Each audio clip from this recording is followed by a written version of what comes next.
What is going on, Chess YouTube? In today's video, we are looking at round number 2 of the 2024 World Championship match between Ding Liren of China, the world champion, and Gukesh D of India, the challenger. And let's dive right in. Now, in the game, Ding Liren is playing as white, and this is his first game playing with the white pieces in this match. And how does he want to open? Well, in his last World Championship match, he mostly opened with one d4 and one c4. But today, he does open one e4 best by test, a very interesting choice for the Chinese Grandmaster.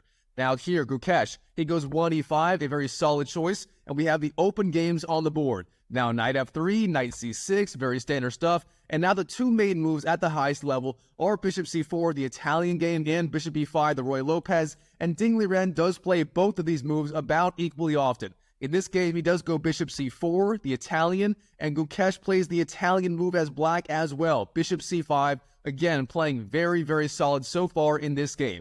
Now Ding Liren, d3, we have knight to f6, and now the main line for white in this position is going to be the move c3. The point being, you are setting up a future d4 advance in the future, and you may also go b4 and a4, gaining space on the queen side. Now, instead of that, in this game, Ding Liren did go knight to c3, and we have some version of the four knights variation of the open games on the board, with those bishops out on c5 and c4, as well as the pawn on d3. Now, this will be a relatively symmetrical opening, however, white will have some ways to imbalance the game, as we're going to see.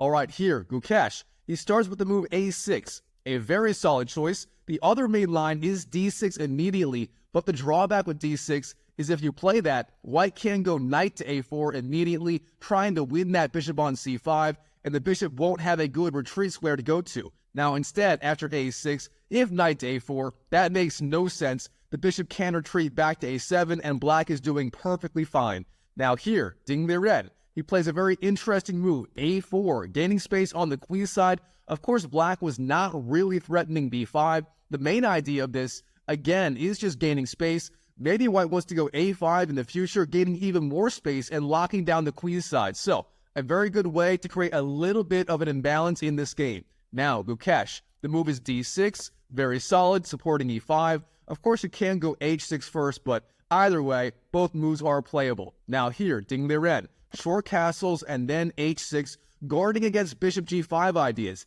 And that is quite important, as white can go, say, bishop g5, then knight d5, putting a lot of pressure on that knight on f6. If white gets that in, that could spell trouble for black, as the bishop on c5 is unable to go back to e7 to defend the knight. So that could be a very real threat. So h6, a very important move for black's setup here. Now, in this position, Ding Liren, how does he want to continue? He has most of his pieces developed, except for the queen, the bishop, and maybe the rooks. But overall, he's castled, his king is safe, and he's got to find some sort of plan in the middle game. And he starts with the move bishop to e3, a very interesting choice, allowing black to go bishop takes e3, after which f takes e3 would lead to double pawns on the e-file. Now, those double pawns may not necessarily be weak. That pawn on e3 would control the f4 and d4 squares, and the f-file would be open for the rook. For example, white could go, say, rook f2, queen d2, rook 8 f1, and so on, with very good development.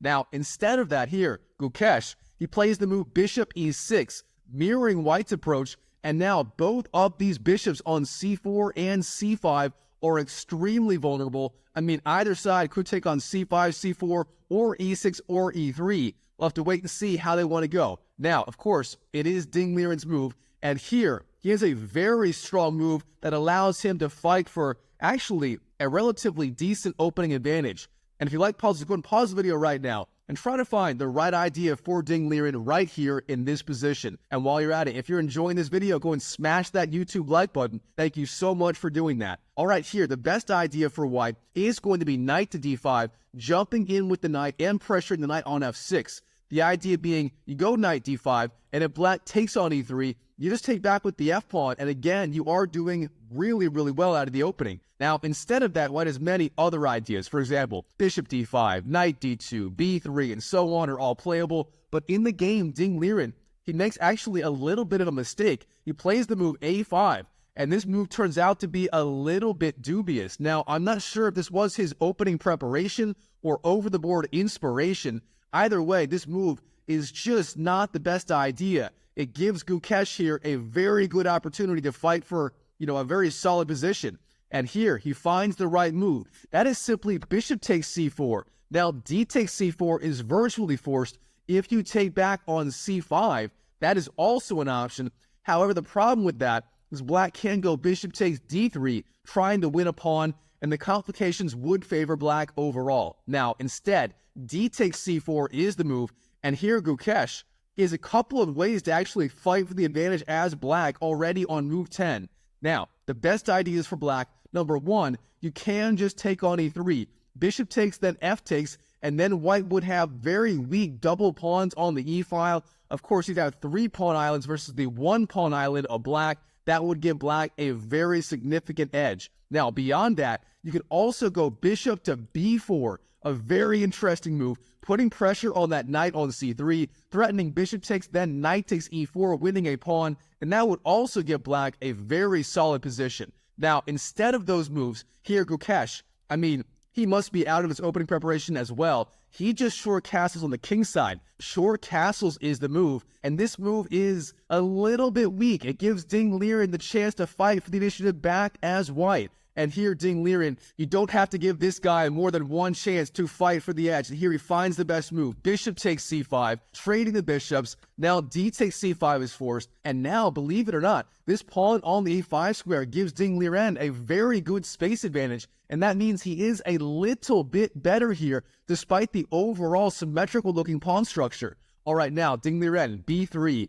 Gaining space on the queen side and bolstering his light squares, especially that pawn on the c4 square. Now here, both sides have the option of trading queens or going, say, queen e7, queen e2, and so on, keeping the queens on the board. Now Gukesh, he does trade queens. Queen takes d1 is the move. Of course, it wasn't forced. There were a variety of other ideas, queen e7 and so on. Even the computer idea of h5, the alpha 0 h-pawn, marching down the board, that is also quite playable as well. Instead, queen takes d1 was played in the game.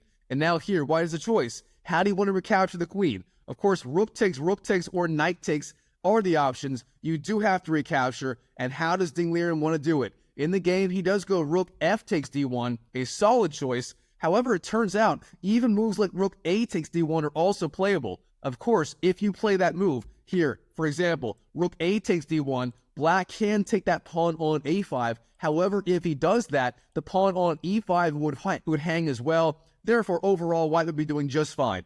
But instead, rook f takes d1 played in the game by Ding Liren. Now, Gukesh, rook a d8, challenging white's dominance of the open d-file. That is the logical move there. Even if you're a beginner or a grandmaster, that is the move you want to play in that position. Now here, Ding Liren, he is still a little bit better. So, if he wants to fight for an edge, how should he do it?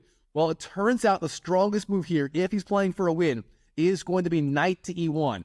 Now, this move looks a little complicated. After all, black can go rook takes, and then say knight takes a5, winning a pawn. However, after that sequence, you just go knight d3, and you are pressuring both c5 and e5, meaning you will win back a pawn sooner or later, and you will have overall a better position.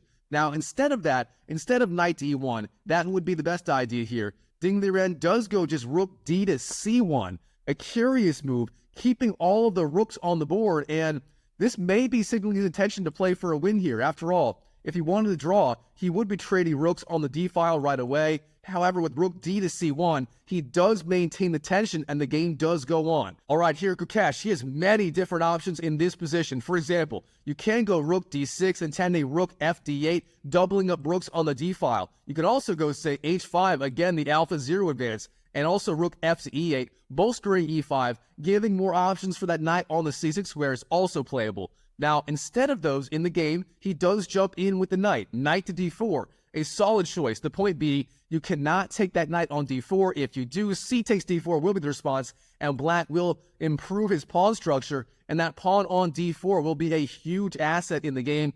Beyond that also, the knight on c3 would be attacked, and you would lose the pawn on e4. So overall, that knight on d4 simply cannot be taken. That means it is going to be there for a very long time. Now, Ding Liren, he knows this. In this position, he finally plays that key move, knight to e1, jumping back with the knight. The point is, you want to reroute it to the d3 square. On d3, if I could draw arrows right, d3, that would be an excellent square for the knight. It would pressure both e5 and c5, and if black wants to defend c5 with, say, b6, that would give white the chance to open up the a file, or make it a semi-open a file, with the move a takes b6, so that could be very important. And beyond that, this also gives white the option of going f3, bolstering that pawn on e4. So overall, Ding Liren is getting a very harmonious position here. All right, Gukesh. Again, the computer finds many weird ideas, g5, h5, and so on, but instead in the game playing very solid rook d6, a very logical move, supporting the idea of rook fd8 in the near future. Now here, Ding Liren is white. He's many different options. I would have expected to say f3 immediately, bolster that pawn on e4. That, to me, looks the most flexible, but instead, Ding Liren in the game, he does go king to f1, sliding his king over, getting it a little bit closer to the center of the board. Now here, Gukesh, he starts to gain space on the king side. g6, a very flexible move. The point being, you are ready to go h5, maybe king g7, and so on. And you are just kind of slowly creeping on the king side, gaining a little space, playing very solid, but also pressing a little bit. So, solid choice by Gukesh. Now here, Ding Liren, rook d1, getting the rook back onto the open d file, and Gukesh doubles up rooks on the d file as well. Rook fd8 is the move. All right, now, Ding Liren, f3, bolstering that pawn on e4, very, very logical. And Gukesh also makes a very logical move, king g7. All right, now, Ding Liren, how does he want to play for a win here? He starts with the move king f2, very solid. Again, Ding Liren also playing for that creeping strategy on the king side. Maybe he wants to go, say, g3, h4, and so on, gaining space, kind of probing for weaknesses. It's going to be a very subtle game here. All right, Gukesh, h5, the alpha zero move, h5, that h-pawn marches down the board, gaining space, and clamping down on a future g4 advance from white. Very solid, and now Ding Liren is going to have a difficult time making progress on the king side overall. Now here, in this position, Ding Liren, surprisingly, he has many different ways to kind of make progress in this position. For example, I investigated quite a bit, and the strongest move here is h4.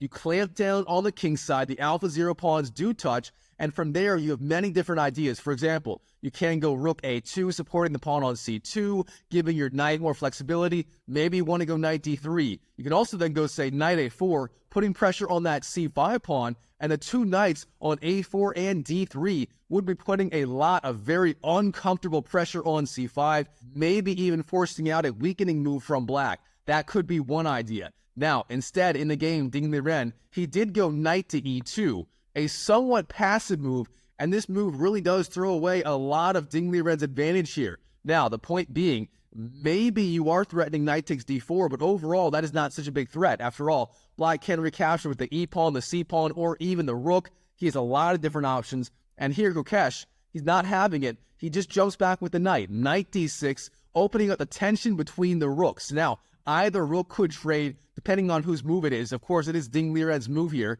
And what does he want to do? He has the option of trading or going back with the knight. In the game, he does go back with the knight. Knight to c3, a perfectly fine choice. And Gukesh, he says, you know what? I'm just going to repeat moves. Knight d4. I'm a little bit worse. If you can't prove anything here, I'm black. I'm equal. There's nothing wrong with the draw. And here, Ding Liren, he does opt to go for the draw by repetition. So, knight e2, knight c6, knight c3, and then knight d4.